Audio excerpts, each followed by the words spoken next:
Good morning, friends. Steve here, and I just um,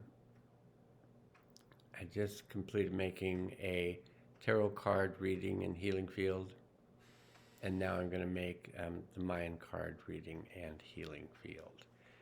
At a certain point, I just realized may as well, if you're going to make a video, may as well create a healing field at the same time. Heal two birds with no stones.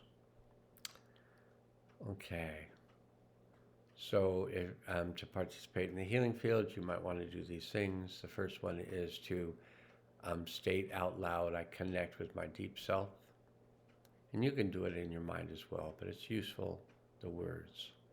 I connect with my deep self.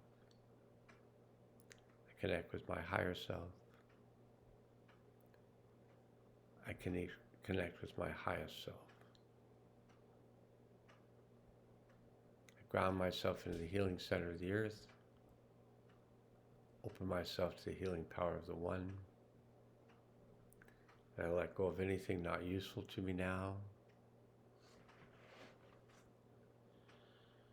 And if you choose to have support in your healing work, and you want to work with seventh dimensional beings that I've worked with for 20 plus years, you can state out loud, I choose to work with the Hathors. And if you want help, this is Bastet. And Bastet is named after an Egyptian goddess. And another of the another Egyptian goddess was the goddess Hathor, who I'm sure these beings had relationship with, when that was probably one of the Hathors in physical form, and you may be one of the Hathors in physical form, and I may be one of the Hathors in physical form. But Bastet is named for an Egyptian goddess. And all cats were treated like gods in Egypt, and they've never forgotten it. So don't you forget it either. They perceive themselves as gods. They are gods. Okay, so I ask that we be placed in a field of protection while we do this work. I ask the higher self to take us through the portal of time to the event that would be of the highest good, release and integrate at this time.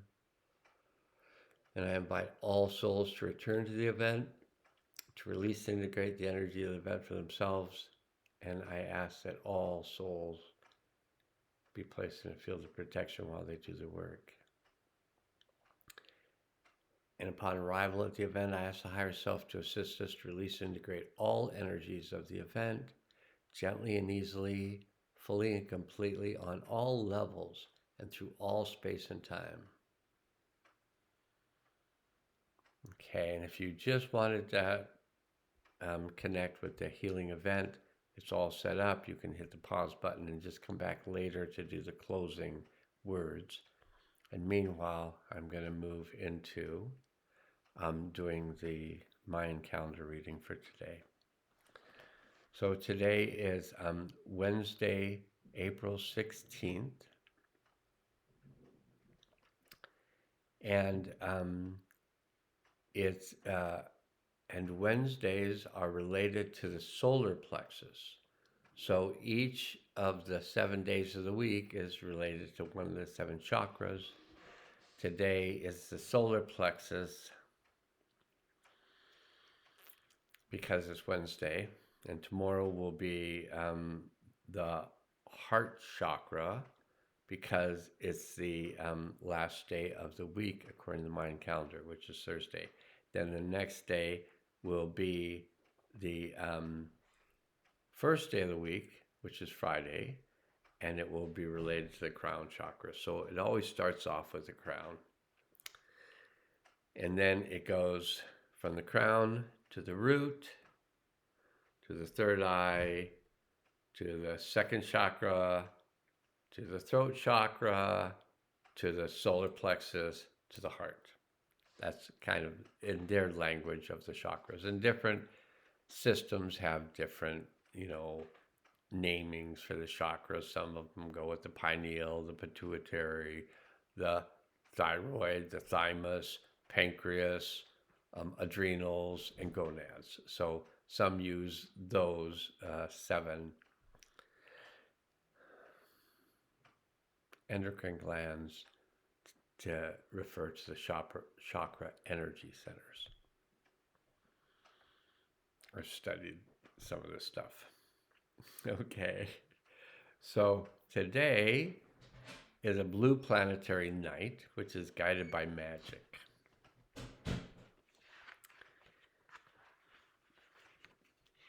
Okay, the planetary tone is tone 6, and tone 6 is about perfecting, producing, and manifesting. So it's like taking that energy and bringing it into form.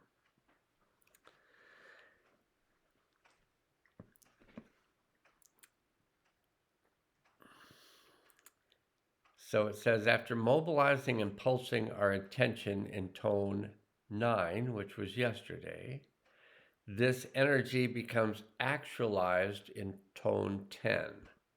Here, essence and the physical meet as one. The heavens touch the earth, spirit and matter unite. The actualization of creative potential is at the heart of our nature, bringing depth, richness, and importance to our lives. The entire manifest world is imagination brought to life. And this calendar isn't the only ones that have said that. That's also what Seth says, and Seth speaks, and a lot of people, on spiritual paths and consciousness paths talk about manifesting our thought with intention and then bringing it to life. So all creation comes out of our focus and our intention, and things are manifest. That's how it works, in case you didn't know.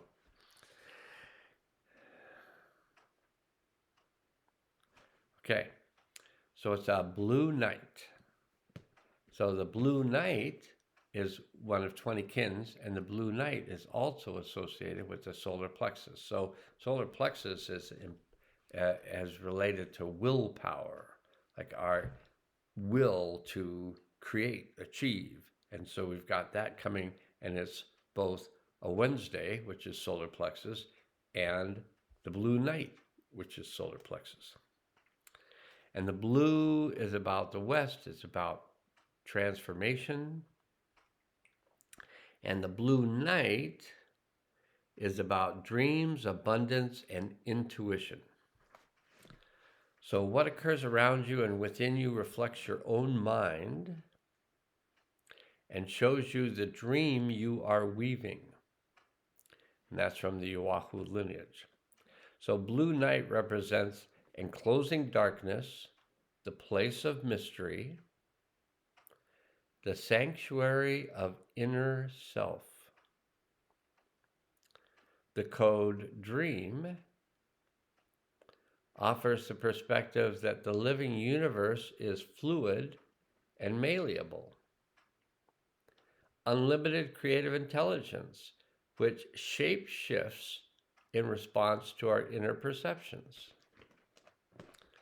Likewise, all that we encounter and everyone around us are dream figures within our dream, reflecting both conscious, I'm now in Bastet's dream, reflecting both conscious and unconscious parts of ourself. What are you dreaming up in your life? We have the ability to awaken at any moment and lucidly dream our waking reality. It's a good sentence.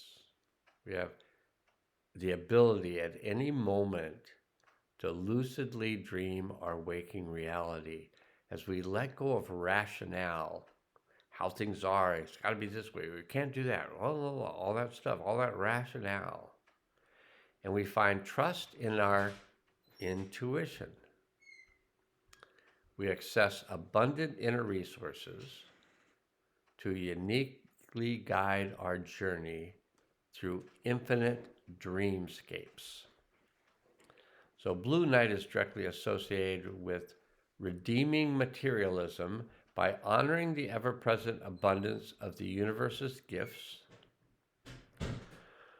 True wealth is not found in acquisition of material goods, but rather is revealed as the treasure of gratitude, acknowledging the blessings of plenitude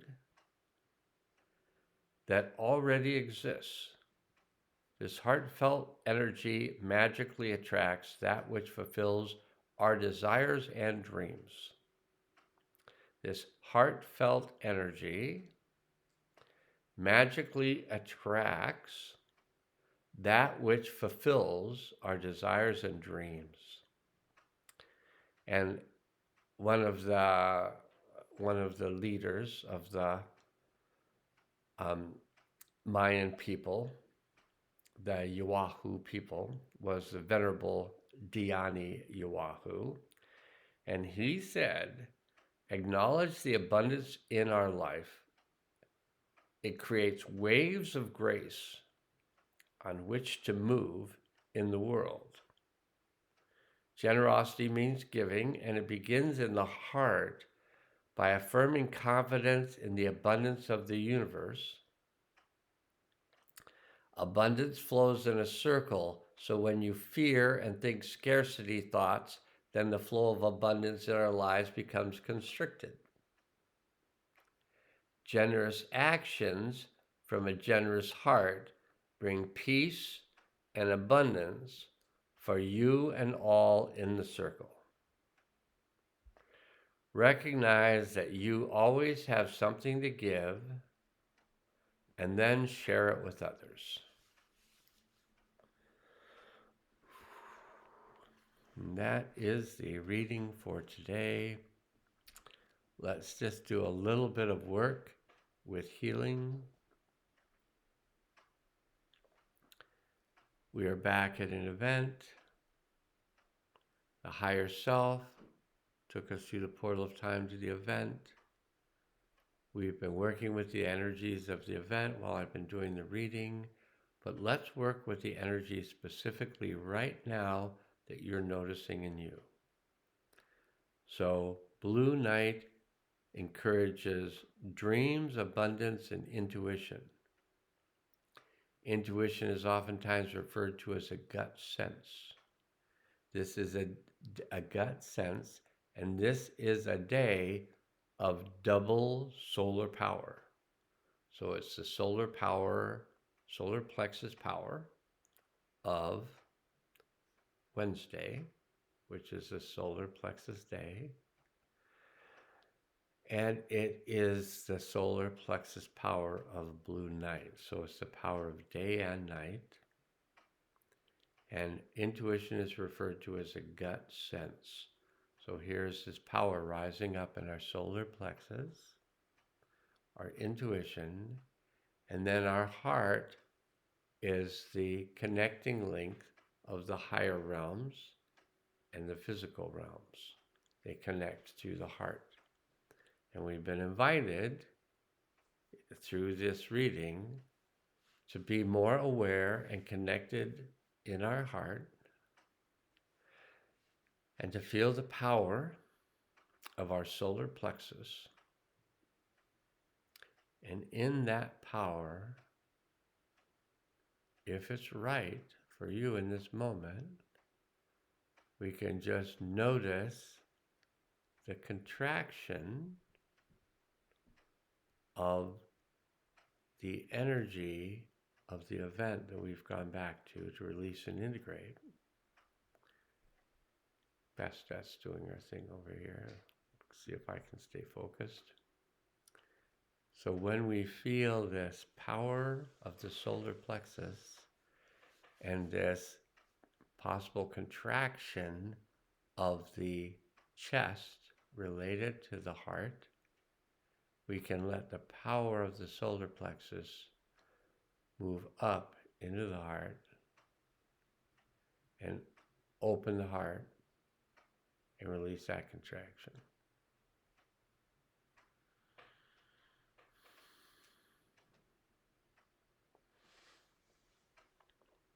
Okay. I now ask the higher self to assist all the souls that return to this event to combine with that part of their soul that had remained at the event and bring that combined soul back into their body in present time with all of its wisdom, power, and clarity, its compassion, curiosity, and kindness. And with joy and peace, I ask all the souls to ground themselves in the healing center of the earth, open up the portal for the delivery of the new energies into the earth at this time. And I request that these new energies that we agreed to bring in at this time be brought in now.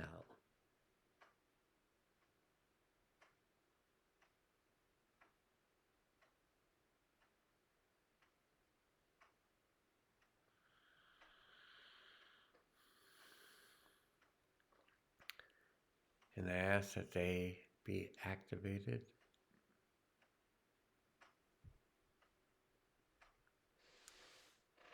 and I let the universe know that this has been done and that it's good. Okay, I express my appreciation for your participation in these healing events. Anything you heal for yourself, you heal for the world. So everything that we do in relationship to letting go and letting ourselves expand and letting ourselves connect and letting the energy flow between us, everything that we do in this, in relationship to this, is healing for the world. And I deeply appreciate your participation, and so does Bastet and her little kitty head and her little pink ears. She really looks like Yoda. If I could get her to look over here, Bastet, look over here, Bastet. So just stand up here for a second. And so she's kind of shy, and we're going to try to keep her from, but she has such a Yoda look. With her ears and everything. Yeah, we're not going to make her do more than that because she wants attention, but not universal attention necessarily. And her mom comes home next Wednesday. She's been gone for a while now. The choreographic dancer and mother of Bastet has been all over the place and is returning home in 1 week. And Bastet's very happy. And we will all be happy as well. And we'll be happy up until then also. Okay, so that's it. The cats are scratching, and I stayed pretty focused, and I just started noticing that I was kind of losing focus, and I'm bringing it right back to say, now can change.